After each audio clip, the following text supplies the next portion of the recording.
Hello and welcome to another episode of Anniversary Edition. Today we're going to be talking about Spider-Man 2, which celebrates its 15th anniversary this year. As always, we're going to spoil the film, so do go away and watch it before you carry on listening. I'm Sophie and I'm here today with Adam. Hey, how's it going? And Tom. Hello. Hey. So this was a 2004 American superhero film directed by Sam Raimi. Yep. So I've written a loose synopsis. Yeah. So we find Peter Parker struggling to juggle his personal life, college, and the responsibilities of being a superhero. Meanwhile, after an experiment goes horribly wrong and ends in tragedy, Dr. Otto Octavius threatens to destroy the city, but will Spider-Man be able to stop him as he battles with losing his own powers? Yeah. Ooh. That was good. It was good. Well, Yeah, thanks. good You synopsis. did well there. Why, thanks. So, top line, do we like this film? Tom, Yeah, thoughts? Yeah? yeah, I like it. Cool. That's super top line. Yeah. Okay, Adam. Yeah, maybe we should expand this margin a little bit, this header. Top line, this may be the greatest superhero film. Of all time. Yeah, sure. Wow. Okay. It may be. Maybe. It's definitely in the top tier. Yeah, I can see that. I really like this film. Yeah, I really like it. I like. There's a bit of it I like less and less the more I watch it though. Okay. Ooh. But we might get to that a bit later. We'll get to it. But I remember, I like the first one. Mm-hmm. And I like this one as well. Oh, you like Spider-Man better than you like Spider-Man 2? Don't know. I think I like them equally. Okay. Oh, okay. That gives a lot more props to Spider-Man than I thought you might give it. Yeah, no, because I think I really enjoyed Spider-Man because I saw that in the cinema when it came out, and it was the first. It was the first of these big superhero movies that really kind of took advantage of the advancements in CGI. Yeah. Because like superhero movies before that point were Batman or Superman. Yeah. Yeah. And I kind of feel like that the first Raimi Spider-Man is like the beginning of. It really is the beginning of an age. Yeah, of People superhero say movies. it was Iron Man. It wasn't Iron Man. Oh, no. It was Spider-Man. Definitely Yeah. this. Yeah. Well, the first one, yes. Yeah, And these ones, Spider-Man and Spider-Man 2, I think probably slightly more Spider-Man 2, almost feels tonally more similar to the current Marvel movies. Yeah. In that it tries to inject a lot more humour yeah. into the stories. I will definitely say that Spider-Man and Spider-Man 2 are the best two Spider-Man movies. Like, Oh, wow. I don't think Homecoming was as good as either of these. The Amazing Spider-Man movies are just awful anyway. They're bad. Spider-Man 3 is bad. Have you seen Into the Spider-Verse? No, I haven't. Yeah, I've not seen You that. So- want to okay. give that a go Let me because qualify. you might change... No, I absolutely want to see Your that. mind. I will qualify with live action Yeah. Okay. because, I used to love, like, the cartoons as a kid and stuff. Yeah. But, yeah. So Into the Spider-Verse came out and a lot of people were saying, oh, this actually might be the best Spider-Man movie. Yeah, I've heard nothing but great things about Same. that, and I think, I'll probably see it quite soon. I would think. I think it's very good. I don't think it is, Oh, okay. but I've not It's seen very it, good. so I am. But I've heard nothing but good reviews. Yeah, But yeah, I absolutely liked this film and the first Spider-Man. And yeah, I agree. I think they are some of the best superhero movies. And I'd kind of forgotten. Like when I rewatched this, I was like, oh, it's so good. yeah. I'd rate them higher than most of the movies in the MCU. Okay. So I don't think as highly as of the original Spider-Man as you guys seem to. I think the Green Goblin was just a sort of weird character, although the ending fight scene with him was very good. I think Spider-Man 2 is head and tails above the original. I think there's a difference in thing because I think the original Spider-Man, Raimi Spider-Man, is one of the best superhero origin stories, and in the origin Does it well. stories, the villain is never going to get get centre stage. Doesn't get enough time. Yeah. No, and then they're never going to, because you've got to do the whole learning the powers story. stuff and all that Yeah. kind of thing. But having said that, I think that the Green Goblin works in that, because it's a very distinctive character that you can have little of and still Yeah. be good. Whereas this is more stretching the legs a bit in terms of Spidey versus a proper villain. Yeah. Yeah, it is, definitely. There's definitely like a distinct difference between the two. You've got Flash Thompson in the early section of Spider-Man. Joe Manganiello plays Flash Thompson in there. Yeah. Oh, okay. That's a bit of an early cameo. Yeah. Beginning of a career for him, I See, guess. I'm trying to think though. I can't remember the last. I mean, I watched this again for the podcast, but I don't remember the last time I saw this, and I don't remember the last time I saw the first one. No, me either. Which I think is why I enjoyed watching this so much, because I Yeah. hadn't seen it in a really long time, and I remembered things about the first movie watching this Yeah. that I then thought, oh yeah, that happens in the first one. That's really funny, and I'd kind of forgotten that all of that. That I liked it so much, and that all of that stuff happens. I think the reason I haven't gone back to watch either of these for a long time is just because of the oversaturation of superhero movies. Yeah, you got to sit down and think to yourself, do I want to watch another superhero movie? Yeah. Yeah. If so, which one? And then suddenly you're, Yeah, but then I'm kind of almost tainting these with that. Yeah. Like I'm sitting there thinking I don't want to watch another superhero movie because I'm bored of them now, and then that puts me off watching something like this again. Yeah, I mean, there's either a new release of a superhero Yeah. movie coming out, or there's like 4 on TV, Yeah. and it's never Spider-Man. No. I'm trying to think actually, like it's never Spider-Man and Spider-Man 2 on TV that I can think of. It's always they're Iron older Man. movies now. Yeah. They're older movies. The appetite for them isn't necessarily there. You've got a whole generation of people for whom the original Spider-Man films are not their Spider-Man. Yeah, They're Andrew Garfield or they're Tom Holland. Yeah. that's true. Have either of you seen any of the movies that they made in the 70s? No, Amazing. Yeah. I used to watch those as a kid. no, I've not seen Literally them. like webs made of They weren't like good. they're made of like Wool. wool and rope. Oh, wow. And to get the effect, it's just like they'll just pull it off a wall and play the film backwards Yeah. and that kind of stuff. Okay, no, I've Yeah. not seen those. So when I think obviously I said I think I saw this film as soon as it came out because I'd seen the first one and I really liked that. So I probably saw it in the cinema. But how about you? When did you first see it? Saw it in the cinema 3 times. 3 times. Yeah, I definitely saw it at the cinema. Don't know how many Okay. times, but yeah, I definitely saw it at the cinema. 3 times. I watched it once with friends, once more on a date, and the final time on my own. So you really Which liked this tells film. you how well the second the second viewing, the date went. So we're obviously all big fans of this. Favorite moments? Favorite scenes? It's the train scene. Yeah, it's pretty great. That's a great moment. The entire train fight, from the scene where Kirsten Dunst playing MJ wants to get Peter Parker. She kind of wants to hook back up with him because he said that he's available now and he's changed his mind, and she asks him to kiss her, and it's a very creepy thing. I don't like it at all. I feel like when I was a kid, I thought, yeah, Kirsten Dunst, she's a good-looking woman. Nowadays, I'm not so sure. No offense, Kirsten Dunst. I wasn't feeling it. A car gets thrown through a window, and from that point, you get a sort of cheesy looping green screen thing where Peter grabs MJ and they sort of twist away from the car towards the camera. Yeah, Yep. And from that point, he's going after Doc Ock, and they end up on a train, and they're fighting on the train, and Doc Ock throws civilians, passengers in the train, and Peter catches them in webs, and they fight along the train, and Doc Ock starts to lose the fight. He pulls the brake off of the train, and then he escapes, and Peter has to stop the train. It's a whole great sequence Yeah.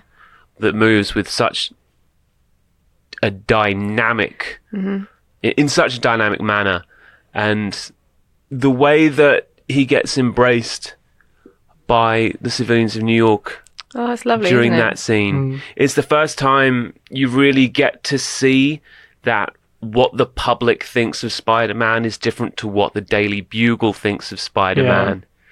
And you won't really see that in a Spider-Man again until, oh boy, The Amazing Spider-Man. I don't know. I can't remember it. I think I've seen both of them. Or was it but The I can't Amazing remember. Spider-Man 2, where the construction workers line up I have no idea. I've line not up the seen- cranes? That was a dodgy scene. That was a terrible Anyway, film. yeah, that entire sequence, and it's a fair chunk of the movie, actually. Yeah. It's not a short scene, but it's very good throughout. Tom, how about you? Do you have a favourite Um, scene or? I like the train scene. Mhm. I like the bank robbery scene. Yep. I think any scene that has Alfred Molina in it He's is very going to be good good in this, isn't he? He's Yes. and It should have been a big break for him that it wasn't. anything between Doc Ock and Spider-Man. But there's another scene that I like, and it's technically I guess it's two scenes back to back. It's when Doc Ock is doing the experiment and it goes wrong, Yeah. and that's you kind of have two scenes. You have the scene where Otto Octavius ends, which is that scene. Yeah. And its subsequent scene in the hospital operating theatre where Doc Ock becomes like to fruition. And it's that scene that I really love. Yeah. That's when Sam Raimi shows his hand. That's the Yeah. first time this really becomes a Sam Raimi movie. Because how many do you know if you've seen any other Sam Raimi movies? Can you like if I listed some? Could If you tell list me? them, yeah. I mean, I wouldn't Okay. know off the top of my head, I don't think. Okay, so Sam Raimi's career started in the early 80s in horror movies. Most famously, The Evil Dead. And 2, and Army of Darkness. Not seen that. So Evil Dead 1, 2. Then he did a film with Liam Neeson called Dark Man. I'm not Seen seen that? that. And there's a western he did called The Quick and the Dead. I haven't seen that. I haven't seen that No, either. no. Then he kind of shifted a little bit, and he did a film called A Simple Plan, which is a bit more thought provoking. It's kind of it's a group of people commit a robbery, and it's kind of about the interplay of what happens. Well, do they commit a robbery, or they find a bunch of cash? Oh, okay. And it's a sort of the interplay of how friendships can turn sour, that kind of thing. He then made a movie called The Gift, That rings a weird bell, and I don't know why. which was written by Billy Bob Thornton. It's got Cate Blanchett, Katie Holmes, and Keanu Reeves is in it. And I've Keanu seen Reeves this is like a film. wife beater kind of character. Yeah. Very against type. It's actually good, and it's that again is very different. But all through all of these movies, Sam Raimi always had a really distinctively visual style, Okay. particularly with The Evil Dead. He uses the camera in a very Yeah. animated way. I think I have seen The Gift. Yeah, He likes switching to weird sort of point of view shots with the camera. yeah, point of view shots are Yes. very kind of Okay. like his one of his trademarks. Which is why that scene is so significant Yeah, and in this. like that sequence really reminds me of the style and that he used on Evil Dead, Yeah. which in a weird way is quite comic booky. Like it's very impactful, very visual, and I think the reason I like it here so much is here's a $200 million franchise movie. And they just let him be him. Yeah, he's Yeah. still being him, and you can just feel that he's put that into it. It's almost a copy paste of when Ash is in the cabin in Evil Yes. Dead 2 and he starts going slightly mad. Yeah, yeah. Just a ton of like crash zooms Is that into like weird when his things. hand? Because he lost his hand at that point, isn't it? Is that Has when he lost his hand at that point, and is he trying to track it? Spoilers, by the way. Sorry, everyone, for Evil Dead 2? Yeah. Yeah. Was I it? mean, well, yeah. I'm maybe. not doing spoilers on a 40-year-old movie. It's older than that, I think. Yeah, it must be. When was Evil Dead 2? 80s, I guess, right? Oh, yeah. Yeah, Evil Dead The Evil Dead was 1981. Oh, Evil Dead 2 was 87. Oh, I'm not far off. So, No, Not far off, guys. yeah. Yeah, that is such a Sam Raimi. Yeah. And I love that. I Bit. think it's, yeah. He's so charming. Yeah, there's so many kind of like trademark shots of his. The in that. nurse clinging on, And that, leaving nail Oh, grooves in yeah. the floor as she you gets know how they did pulled that? by a limb. Floor was made of wax.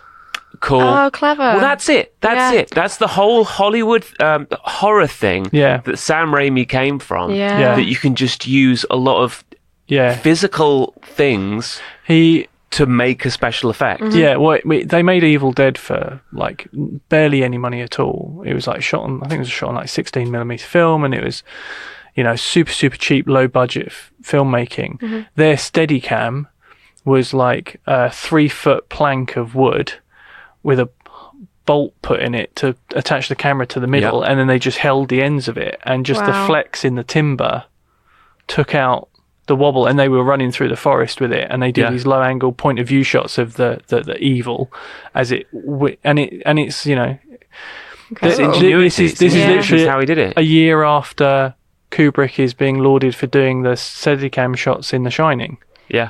Wow. So and he thought of a way around it and a way that they could do it. Well, when you want to do something and you don't have the money, you have to be resourceful. Yeah. And Exactly, problem yeah. solve in yeah, a different way. yeah, he's very similar to Robert Rodriguez in Yeah. their kind of thought processes, and so there's a book. Robert Rodriguez wrote a book called Rebel Without a Crew about making El Mariachi, which has got loads of this like how to make a film on the cheap kind of knowledge in it.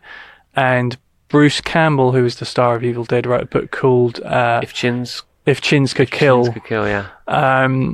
Confessions of a B-movie actor, and he goes into a lot of detail about how they made all of those early movies. Yeah. And there's it's You have to have the mind for it. And what I love about both of these directors is that they didn't abandon the sort of DIY nature of their filmmaking once they started making 9-figure movies. yeah. They took that with them, and directors today, or directors who go straight into that big time, Yeah. would Yeah. never have the tricks up their sleeve that Sam Raimi could bring to any production nowadays. Well, I mean, Yeah. that's 20, 30 years of his life that he was having to be clever and didn't have I mean, the he money. was innovating from film one. Yeah. It's great. So that's I guess why he didn't lose that Yeah, Yeah. integrity when he had the money and the funds behind him. yeah. Sophie, favorite scene? I wrote loads because I just liked a lot of this film. The kind of standout scenes for me were when he first wakes up after the experiment. That scene when he kind of is becoming the Yeah. evil character, I suppose. But particularly, I've written when he's having like the internal monologue, basically. Yeah. Doc Ock, yeah. And he's trying to. You see that kind of like that fight He against struggles evil. with the arms. It's his conscious versus Yeah. the AI, essentially. Exactly, and when he leaves the hospital, and his performance when the car's coming towards him, and he's scared, but the arms aren't, and you see them as kind of two separate entities, like good. fighting for Yeah, consciousness. it's good. I loved that. Yeah. And then yeah. the big fight scenes, so the bank robbery, and then the train. I just thought they were great. Yeah. Yeah, it's those arms. Sam Raimi's such a great choice. Obviously, he wasn't chosen for Spider-Man 2. He was chosen for Spider-Man. Yeah. But you almost feel like adding those robotic baddie elements just played so well into what Raimi's good at. Yeah. Yeah. This is, I think, why I think Spider-Man 2 is so much better. So there's something interesting that will lead me to the point that I am liking less and less about this movie. Okay? Oh, So okay. we've just been talking about all our favourite scenes. Yeah. And everything is about Spider-Man and Doc Ock. Oh, hold on. Yeah. I've got other favourite scenes. Anything with J.K. Simmons in, he's Yeah. amazing. Yeah. He Oh, yeah. is J. Jonah Jameson, and he never won't be. They couldn't recast that at this point. No. You're crazy. That still doesn't... Kirsten Dunst is problematic. See, this is my issue, is that I found all of the Peter Parker stuff, which I know is so integral to Spider-Man, Yeah. really boring. He's a wallflower. And I I kind of like that about Spider-Man, though. He's a I loser. do, but in this film, Yeah, the stuff with him and MJ, it doesn't work. I just find it so boring Yeah. and just Yeah. it's not as interesting. Well, I'm not invested in their relationship as much, but No. partly, I suppose, because I don't believe her performance as much. Interesting. Well, Okay. there's a problem with MJ in this film, and that she has an easy heart. She gives up on Peter. She loves Yeah. Peter. She gives up on Peter. She gets engaged to another guy. She goes to get Yeah. married to this other guy. She And leaves him on this his, other guy on his wedding day. on his wedding day Yeah. at the altar. Yeah. And you feel like, why are you marrying John Jameson at all? Yeah. Because you know you don't love him. She knows she doesn't love him. What's the point? Yeah. Yeah, I just find it all a bit kind of like, it's just, Or maybe she does love him and she's just that easy. Maybe she's just that much of a light switch. I don't know. I don't feel like we have enough time with the character to explore that enough. Like, is it that, yeah. you know? I think it's just extra stakes for Peter Parker in the screenplay, to be honest. Well, yeah, but any more time spent with her would be, like you say, it would be boring. Even if you had enough time to explore all of that and understand her character a bit more, Yeah. you still, I don't think, would find it interesting enough to kind of to warrant being really invested in their relationship. Agreed. Well, you're right, Tom. 100% correct. I think Tobey Maguire is not a particularly interesting Peter Parker. He's very wet. He's very drab. He's a pessimist. He loses his powers because he doesn't have that kind of. It's almost like he becomes too selfish to be Spider-Man. Yeah, it's funny, actually. I kind of feel like I like his Spider-Man, Yep. but I'm not keen on his Peter Parker.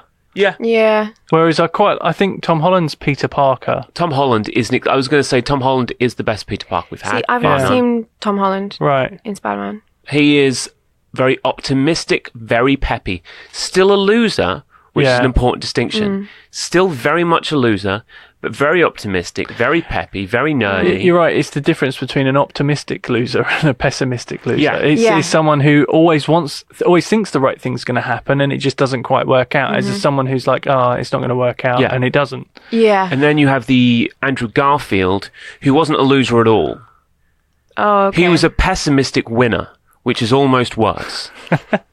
He's this handsome dude who skateboards into school, dates the hottest girl, and he looks like Andrew Garfield. He was completely unbelievable as the loser that Peter Parker's supposed to be. Well, because that's the whole point, right? You know, when he gets his powers, because he's Supposed to be the worst kind of loser yeah. in the Well, world. he's super interested in But he liked in school. and He liked school, and he was always just a bit, oh, well, that's just my luck. Sort of, he was that sort of optimistic loser. yeah. But Tobey Maguire is, Yeah, he is pessimistic in this film. You're totally right. you don't really get a sense that he enjoys being Spider-Man that much. There's no thrill to it. He's relieved to be back when he regains his powers, but when he loses his powers, it's like he hasn't lost a thing. He's eating that hot dog, watching Yeah. the police hurtle by. That wasn't even a real hot dog because he's a vegetarian. Yeah. It's Unbelievable. tofu. I mean, What are you going to do? Not hashtag not my Spider-Man. yeah. It's really interesting because even in spite of that, and I think you are right, Tom. I still really like this film. I don't find it. yeah. Whoa. I don't find it boring. Spider-Man. He's potentially the best Spider-Man. Yeah. Oh yeah. But I mean, kind of the Not as MJ stuff quippy. as well. You Right. know, and the fact that his Peter Parker isn't as good as other Peter Parkers. I mean, I don't have anything to compare it to because I've not seen the others. What? Yeah, sorry. We have to get you caught up on that. I know. But yeah, it didn't detract because, like I've said before, if I can't kind of get invested in like a relationship or a Yeah. character, I find it boring and I switch off. But I didn't find that Okay. in this film. But I think that's because the interplay between Spider-Man and like Dr. Ock is Yeah. so good. Well, here Yeah. you go. I think his relationships with other people Yes. are Yeah. far more interesting and interesting enough to counteract Yeah.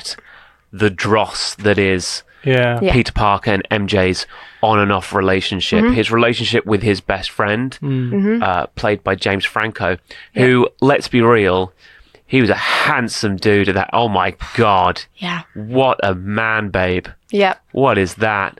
Yeah. But definitely. he's got this relationship and a great sub story that they never managed to really capitalize on because they folded to fan pressure or studio pressure or whatever it was. But that whole Harry is in danger, Yeah. mentally in danger, and Peter isn't doing what he needs to. Do you know what I would have liked if they'd cut the MJB story and gone with More Harry. more Yeah. Harry, and basically that instead of Doc Ock using MJ as the bait for Spider-Man, Yeah.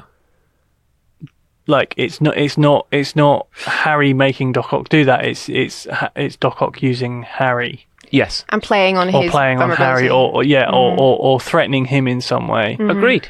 Almost. Yeah. It would almost iron out a small plot hole I have with Spider-Man 2, and it's the only one I can think of, and it's that when Doc Ock needs more precious tritium, Yeah, he goes to Harry and negotiates. yeah, And that's not something that Doc Ock would do.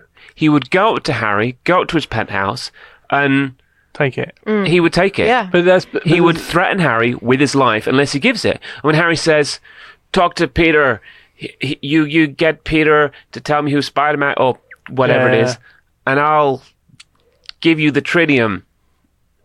Doc Ock would just be like, "Or I could kill you." But the problem is Harry doesn't have it. He has to get it. Only Well, sure. Oscorp has to get it, don't they? Well, sure. In which case, Doc He Ock does says, have a bit of a bargaining chip, but I agree. It's not quite as villainous. But then I don't. Yeah. You know, are they trying to make Alfred Molina's Doc Ock a bit more, not quite the straight villain, a bit more of a tragic, which they kind of do. He is a Yeah. tragic villain. Yeah. His ending is phenomenal. Oh, it's great. One of the best endings of a quote-unquote supervillain. Yeah, In fact, I will say, I'll remove the quote-unquote, he is a supervillain, because, my God, he gains the ability to really take some hits, doesn't he? yeah. What's He's that so about? good in this. Yeah. He's just a normal person with metal arms. He gets thumped by full-strength Peter Parker, who throws what must be a half-ton giant clock hand at him. Yeah. Any human being would be turned to mushy paste by that. Yeah. Doc Ock just gets stumbled a little bit. I don't know. I mean, no, I'm There's not something sure going on the, there. Yeah, the science behind that. I'm going to assume that the arms were keeping him conscious. yeah. Yeah, well, they're tapped into his central Yeah. nervous Nervous system. system. Yeah. so- They've taken over, haven't they? Yeah. That's the, I suppose it's conceivable that he's just a full-on zombie. But Yeah. then when he Maybe. comes back to his senses at the end of the film and he's in that pool of water, yeah, that doesn't work. his body would have just crumbled. Like, he must have had a hella broken jaw several times. Spider-Man is super strong. Let's not forget. Yeah. He has a strength level when he was conceived of as just slightly less than the Thing, the super strong rock monster yeah. from Fantastic Four. When he first learns he has super strength, he tries to grab a steel pipe and accidentally crushes it. Spidey's too strong for this guy. That's what I'm saying. Yeah. He shouldn't be able to trade blows. Yeah. Fair. I mean, trade trains, I suppose. Yeah. He could trade trains, Trains, yeah. easily, yeah. Yeah. Spider-Man could lift a car. Yeah. Well, He has done. He does. Okay, so favorite character then, favorite favorite performance. Favorite character in this film? The joke answer. Dick Vitcher's daughter gets us some chocolate Oh, cake yeah. and some milk. Why isn't Pete dating that woman? She's a good lady. Yeah. She's She sweet. provides She for likes him. I don't think he know. I think that's the whole point. Is he doesn't notice. He doesn't that even He see her doesn't there. realize that she likes him. Yeah, I think Because he's that that is much the of a point. loser. But like, he should pay attention, man. You got gold right under your nose. Yeah. Is MJ bringing you around moist cake and milk? No. No. So serious answer. Okay, come on. Serious answer is Yes. Alfred Molina as Dr. Octopus. Yeah. Puts in a fantastic performance. But other notable shout outs going to J.K. Simmons for his phenomenal J. Jonah Jameson. We have Elizabeth Banks in a very Yeah. early role as his secretary. And they have some really good interplay. Yeah. Yeah. Yeah, And I was Bruce surprised. Campbell. Bruce Campbell doing his cameo. Yeah. His standard Sam Raimi cameo. When I saw this, well, when I rewatched this, I'd forgotten that there are so many Yeah. other cameos. I was like, Yeah. oh my goodness, you just kind of it passed me by. But Wait till Spider-Man 3 when you see Bryce Dallas Howard vying for Peter Parker's attention. Oh, she played Gwen Stacy. Yeah. Oh, I'd forgotten They've that. really got their timeline the wrong way around there. Yeah. I haven't. I need to. That's one of those movies I know I don't like, but I kind of feel like I should watch it again to see why I don't like it. Well, I think it's just such a disappointment after a yeah, good always- Spider-Man film and then a great Spider-Man film and then you gave you that. So this is something that I find weird, is that I feel like something significant must have happened between those two movies in terms of the direction they were going to go. Yeah. Because I feel like they were setting up 3 with still potential Harry Green Goblin stuff, yeah, but also Dr. Connors Yeah, Dr. Kirk Connors. as the lizard. Yeah. Actually a good character. Yeah, and then also John Jameson as Manwolf. Yeah. Is that right? That's right, isn't it? What, man? I don't know. I think that's who he is, isn't he? He, I'm not sure. John Jameson, He becomes a villain, doesn't he? if I remember my Golden Age, Silver Age Spider-Man, John Jameson gets infected by a weird space bug that makes him super strong and too strong, in fact, and he has to wear a weighted suit to keep him down, and he kind of goes a little bit mad. Okay, I can't remember exactly. I know that it was, he develops into a And villain Spider-Man as well. has to put him down. It's like some kind of space virus. Because I thought because they'd introduced those two, that would be the route they go. Yeah. Yeah? I always thought it would be Harry. I thought Yeah. I thought the kind of the exciting thing about Spider-Man 2 was that it was teasing all of these future projects. Spider-Man never did it because they were never sure whether Spider-Man was really going to land. It obviously did, and in a big way. So when Spider-Man 2 came along, Yeah. they could do so many we could do this, we could do this. Yep. Very exciting. Yeah. I think they folded pretty heavily to a lot of public pressure to put Venom in the third one, because at that point, the very idea of Spider-Man being a 4, 5, 6, 7 Yeah. movie installment franchise was probably like, what? Yeah. We don't Yeah. do True. that. Yeah. Trilogy at best. Yeah, Yeah. trilogy at best. So they thought, well, we have to end on the big one, and Spider-Man's the big basic bitch fan Yeah. villain is Venom. Yeah. People like Venom because he's scary. Yeah. He's not a particularly good villain. No. Not a lot of motivation there. Yeah, I think you're right. Maybe because of the They whole. just thought they just panicked. They just Yeah, panicked and they threw Venom in there. Well, and there wasn't really anything. There weren't any other kind of superhero films that had gone as far as you say beyond like a trilogy. Yeah, At that point. Superman had, but it ended up campy. Batman had, but it ended up campy. Yeah, that had done it well. Yeah, none had done it well. No. Well, I mean, if you think so yeah, because you would have had the Reeves Supermans 1 to 4, Yeah. fourth one being utterly dire, and then What's wrong with Nuclear Man? so He scratches you with his nails. and then obviously Tim Burton's Batman transitioned into Joel Schumacher's Batman. Imagine giving someone the powers of a nuclear bomb, and his ability is to scratch you with painful burning nails. That must be such a disappointment. Go on. And I suppose this would have come out the same year as Batman Begins. Oh. No. Oh, really? I kind of Similar? assumed the Schumacher films were earlier. Oh no, they were. That's the first Nolan one, isn't it? Oh, right. Sorry. Yes. I'm talking Batman and Robin. Right. Yes. Yeah. Yeah. Was Batman Begins 2004? Perhaps. I'm not sure. I think it was similar time. 2005. Yeah. Okay, Okay. so it was a year after this. Yeah. So, I guess at this point, I feel like they panicked. I think having James Franco as a villain, the main villain in Spider-Man 3, would have reflected very well on both the producers of this film and the career of James Franco, because he was just sort of swept under the carpet. Yeah. And he had, he's a great talent Yeah. at this point. He's so good Even in this. today, Yeah. he's a leading man. He's more of a leading man than anyone else in this film by a hop, skip, and a jump. Yeah. Yeah, definitely. And you could have just had him be. You could have had him kill MJ. Yeah. You could have done it.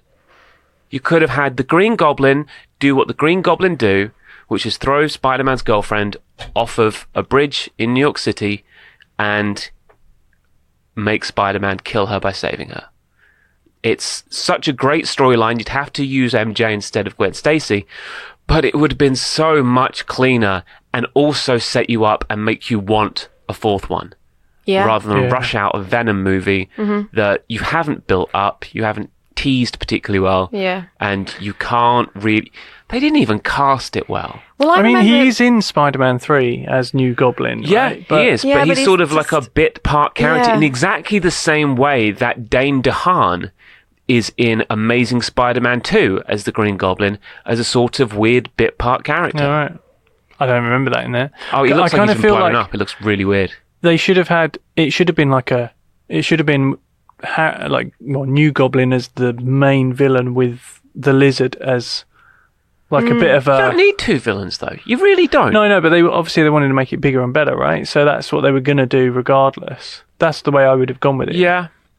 Yeah. I would have gone with set it up so that it seems like the Lizard is the primary villain, but then counterpunch with actually it's I'm going to say you don't use the Lizard yet. I'm going to Keep say it. what you do is you think about what villains Norman Osborn, James Franco's character's father, bankrolls in the comic books, and you've got some good ones. So Right, you've got okay. Scorpion, for example. right. You could have the Scorpion, who is a great character in the comic books, definitely a big threat to Spider-Man. And you could just have, I'm tracking down the Scorpion, and then he takes him out at the end of the second act, and it's like, I was hired by Right. Gotcha. Harry Osborn. okay. And then, boom, Yeah. perfect, great, all you need. Yeah. Right.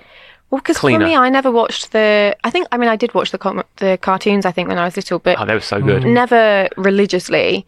And I didn't read the comics. So when I watched the second film, I'd loved both of the other, well, I'd loved that as a second installment, I automatically assumed that it would be Harry. And I remember when I saw trailers and stuff for the third one, I was like, oh. And then I went to watch it and I was just like, meh. They put so much work into building Harry up. Yeah, Yeah. I was So like, much work where just to is throw he? it away. He's just not been utilised as a character, as a villain. It was disappointing. Which, out of interest, which cartoons did you watch growing up? Of Spider-Man. Can you remember the name? Which ones they were? No idea. I mean, we didn't. This is a running Well, joke it with must my have been. friends. It must have been the 90s Avi Arad Yeah. Spider-Man cartoons, Well, yeah, the 'cause- Fox ones. Right. What was that called? I really want to say it was just called Spider-Man. Okay. I'm just trying to work it out because obviously there's been lots of different iterations Yeah. of Spider-Man. There cartoons. have, but as far as comics are concerned, you're thinking of the 70s ones or the 90s ones, and not in between. Yeah, I mean the ones I watched were the very early 80s ones, which was Spider-Man and His Amazing Friends. So when they Oi. had do you remember that? No, You don't remember that? So it's Spider-Man, Iceman, Not and old enough. Firestar. Oh, wow. Firestar. Yeah, Guys, a reach. it's good. It's good. It's cool. That's that. So that was my introduction to Spider-Man. Was that Couldn't have used the cartoon? Human Torch. No. I mean, Human Torch and Spider-Man are famous friends. Yeah, no, they had, and they all lived together. Oh, of course they did. Spider-Man, Iceman, and Firestar, and they had all the villains Wow. that you'd expect, like Green Goblin and Craven and Kraven the Hunter. Great Yeah. character. Could have had him. Yeah, and Doc Ock, obviously. Okay. See, yeah, we just didn't watch that many cartoons. I mean, I wouldn't have seen anywhere near a series worth. Your lack of knowledge of Spider-Man really disturbs Terrible, me. sorry. X-Men cartoons. Watch them. Oh, I love that theme tune so much. It's really good. Yeah. Yeah. They dropped the ball so badly with They the did. sequel to Spider-Man. It almost affects Spider-Man itself, because you watch it and you see all these great through lines and plots and characters they're developing along the way that they just never use. Yeah. It is disappointing as a fan. Yeah. However, Spider-Man 2 is great. great. So Just favorite called Spider-Man? Sorry, yeah, it was just... I'm just trying to work out if I watched this one as well. Oh, okay. And I probably did. It was just called It Spider-Man. was very good. Yeah. Yeah, and it ran from 94 to 98. So Oh, okay, that I makes probably would have sense. seen some of that. But it's not the one that I grew up watching. Tom, how about you? Favorite performance? Favorite character? Hands down, it's Alfred Molina. Yeah, it's same for me. Like- He's great in this. He's a strong villain who makes the movie. Yeah, just what he brings to this as both Otto Octavius and Doc Ock, I just think, yeah, he's just brilliant. Yeah. His physicality is there. He looks just like the character. Yeah, It's spot on, and the CGI is just about good enough at that point that when he becomes a shaded wireframed model, yeah, it looks right. yeah. He's just great. He's It fantastic. works every time he's on screen. It And just he's works. a clear threat. He's a Yes. clear, ever-present threat. His powers are a perfect match for Spider-Man's, even Yeah. though, as I mentioned earlier, they probably shouldn't yeah. be. Yeah. The arms are scary. He easily has the power to kill Yeah. people. He does kill people. And what I love is they're not just. I loved that scene that we were talking about earlier because they're not just arms that are scary. They're arms with an agenda, with a personality. Yeah. Like They have sound. They have they're noises. just they have noises. They Yeah. yes, they are literally like animals. They're animalistic and they're agenda driven. They're motivated, Yeah. and Each- it's so clever. They kind of gave each one a little character personality Yeah. as well. And That's Raimi. yeah, and it was also down to the fact that there was a puppeteer for each limb, because a lot of it was done practically. Yeah. There's one of the arms was operated by a female puppeteer, so they made that one the more feminine and caring arm. So it's the one that like puts his glasses Puts on his him glasses on, yeah. and gives him a drink and all that kind of stuff. Takes So his that hat one's off. kind of looking after him, and the others have got more sort of masculine, kind of more brutal properties to them. They and stuff chomp like that. their Yeah. jaws. Yeah, so so they to actually speak. kind of like I think that each individual puppeteer kind of got a bit more freedom to That's fantastic. I add didn't know that. individual personalities Yeah, I to the didn't know that limbs. either. Yeah. But you can see it. That makes complete sense because they aren't just, these mechanical things. They have thoughts and that are different from Him. each other, Yes, clearly, and yeah. from him. So we've talked a little bit about the things that kind of don't work and that could have been improved, I suppose. But Yeah. is there anything else that doesn't work about this film? I'm not a huge fan of the Peter Parker loses his powers and is totally cool with it segment. Yeah. The Yeah, whole same. raindrops keep falling on my head. I can't believe I've had to deal with song. that twice in quick succession. Yeah. It's just a bit dull. Well, it questions his heroic Nature. nature. Yeah, it calls into question kind of. We talked a little about this before of like what makes a hero and Yeah.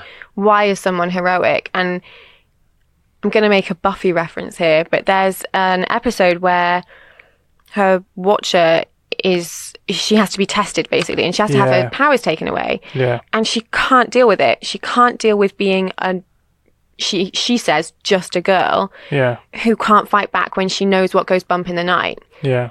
And that's because she wants to save people. She wants Yeah. to do right. And even when she still goes into the house and she still completes the test and she thinks it's on her feet and she has to kind Yeah. of do things in a different way because she can't fight this like super vamp, but she can't be not a hero.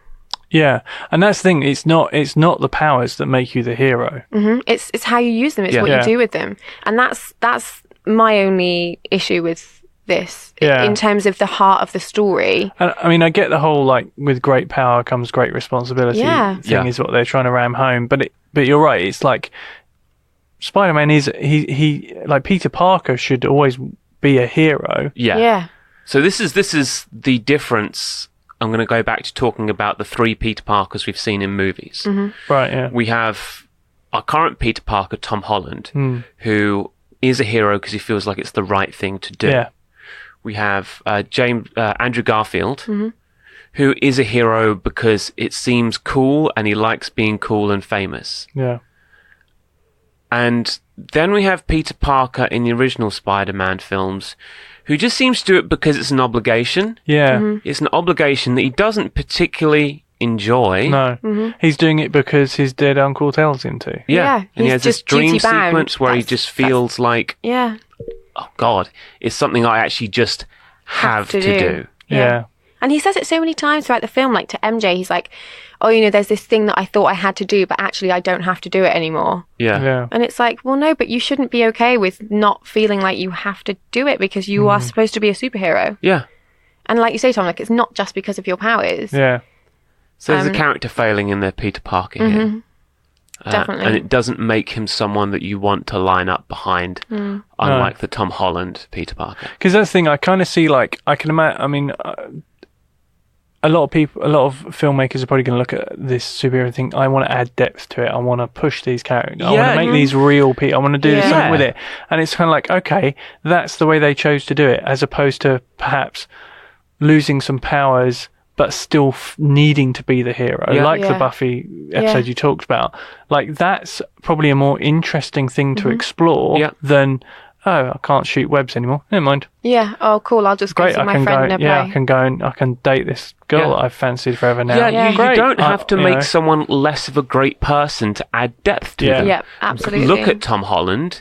The strength of the drawback, the extra dimension you give to that Spider-Man is his intense inexperience. Yes. Yeah. yeah. He will fail at everything he does because he doesn't know how to do it. Yes. Yeah. That's enough. Yeah. I love that. absolutely, Yeah. Yeah. It tells you that he's going to be the amazing Spider-Man, but right now, he's just Spider-Man. Yeah. And I think with the Tom Holland one, he like, and a lot of stuff he does is just luck. Yeah. And he's like, oh, I can do that, and he'll then maybe he'll try again, but not, and Yeah. it doesn't quite work when he does it intentionally, but it kind of, and it's him learning it, and Yeah. I think they're taking a lot longer to do the discovery of superpowers element of the Yeah. the story. And And if think you that watch it does Avengers work really well. Endgame, he's still not there. Right? Okay, He's still not there. Okay. I haven't seen that. So He's panicking right, and he's skin of his pants, Yeah. like getting through bad situations. I read a piece of trivia actually that the reason, according to Stan Lee, a reason that Spider-Man wears a full mask is so that his You don't opponents see him can't scared. see that he's scared. Okay. Which makes sense because he's supposed to be a kid. Yeah, Yeah. yeah, He Yeah. would be scared, and he will have that charm, which I guess the current Spider-Man does have because Yeah. he is learning. Yeah. yeah. He's a kid and he's scared and Yeah. he I love seeing that. I love seeing heroes panic in situations Yeah. because it's so real. And Andrew it Garfield tells you is why just, they're a hero, though. hey, I'm doing this now. Yeah. Hey, I'm doing this now. Am I funny? But when you see that fear in a hero, Yeah. you believe in them more as Yeah. a hero because they overcome it, and or even if they don't the first time that you see them really scared, they still manage to find a way, and they still want to do the right thing. Yeah. Yeah, Yeah, it's interesting. Humanizing superheroes is probably, Stan Lee, has given a lot to the genre, but humanizing the superheroes is probably the most impressive thing he ever did. yeah, yeah, yes. You look at the DC superheroes, Yeah, they're not real people. No. They're not real. Bruce Wayne, Batman, he doesn't get scared. He's not real. Superman doesn't get scared. He's not real. yeah, It's Yeah. Stanley had to come along and make Spider-Man the most human of all the superheroes that had ever made up to that point. Yeah. And I do like Spider-Man because of that. Yeah. Like, Yeah. he is charming to watch as a hero because of that. And I understand what they're trying to do. There's the Yeah. whole kind of responsibility and the duty bound, and maybe that's their way of, him learning and him Yeah. stepping up into becoming a hero. Maybe he's not a hero yet in Spider-Man 2. We're critiquing, or I'm critiquing him for not making the right, or not behaving and reacting in the right way to losing his powers, but maybe he's just not a hero yet. Yeah. Yeah. Perhaps. Maybe he's just a kid with powers. You could be right. You could be right. I look at Spider-Man and I see like a guy who could be my mate. Yeah. Yeah. That's why Spider-Man, growing up for me, was always the number one hero. Yeah.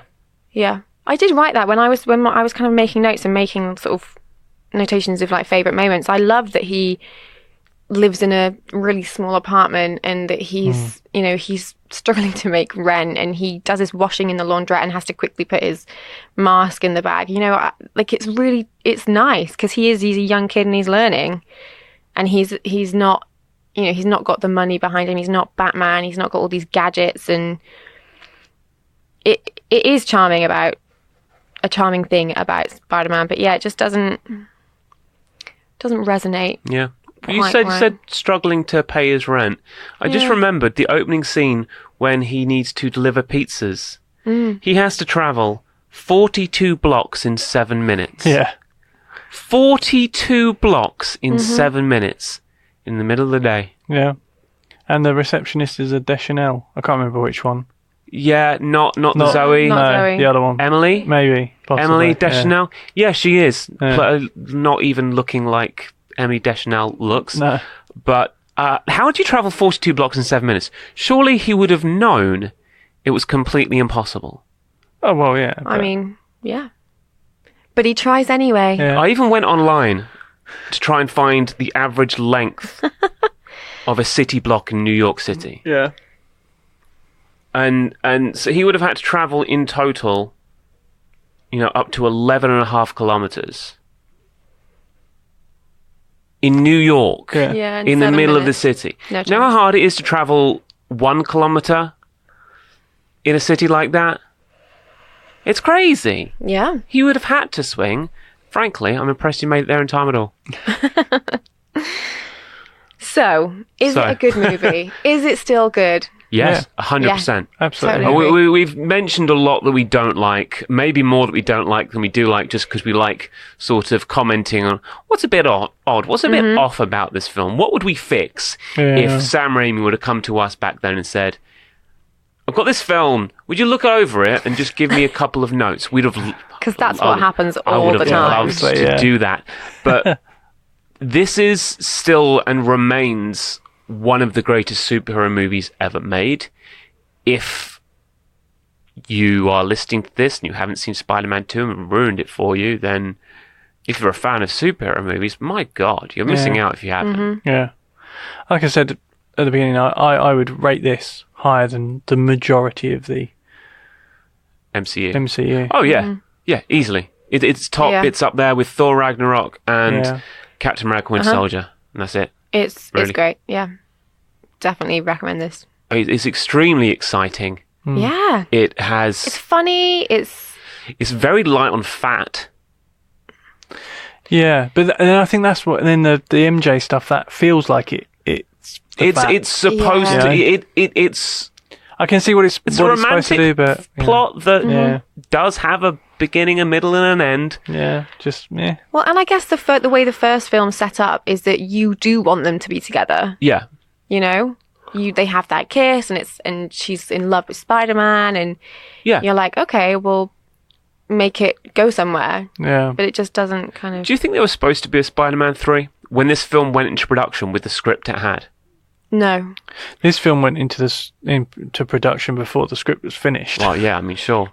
That makes sense. But- I think they wanted to keep options open if it went well. The whole Yeah. MJ go get him tiger as he swings out of the window was, an unbelievable moment for a lot of Spider-Man fans because I've never Yeah. heard MJ call Peter Parker tiger before, which is obviously a very, very, very long habit of hers. Right. it was cool. I remember watching it as a kid thinking, oh my God, she's calling a tiger. And I'm crying there. Sat down. Little teenage Adam. That's probably why the date didn't turn out That's what I was so going well. to say. No wonder the date didn't go well. But this film is awesome. I don't think there was a third one planned. Really? Yeah. I don't think they thought it would do as well as it did, and that they would be as able as they were to make a third one. Well, I mean, this This is a better franchise ender than Spider-Man 3 because he gets the girl. I can't even remember how Spider-Man 3 ends. Like, that's how... Yeah, it was just kind of a... I've seen it once. Yeah, I think I've seen it once, maybe twice. Not well. Yeah, sure. This cost 200 million estimated to Sure. make. Wow. That's an expensive film. Yeah. It was probably For the one of the time. most expensive movies Yeah. ever made at that point. Yeah. Cumulative worldwide gross. Given they can't spend much on the cast as well. No, well, Tobey Maguire asked for 25 million, Oh, or Good 10%, or 10% of the gross. take 10% of the gross. They just told him to go away. Yeah. Like he wasn't going to get that. The gross, world gross was 785,766,000. You've tripled your money. Yeah. Yeah, That's not bad. Nearly quadrupled it. yeah. That's not bad. No, not bad. It's not horror movie money. Sam No. Raimi's used to getting a lot more than that for his efforts, but It did nearly 400 million in the US alone. Gosh. I'm sure it absolutely killed in DVD sales as well. Yeah. Oh, yeah. Yes. Yeah. Because Yeah. this was height of. Height of DVD. Yeah, definitely. I had it on DVD. I also had this film on UMD Oh, really? What for? Oh, yeah, I did. your for my PSP. PSP. Amazing. We definitely had it on DVD. Yeah. Yeah.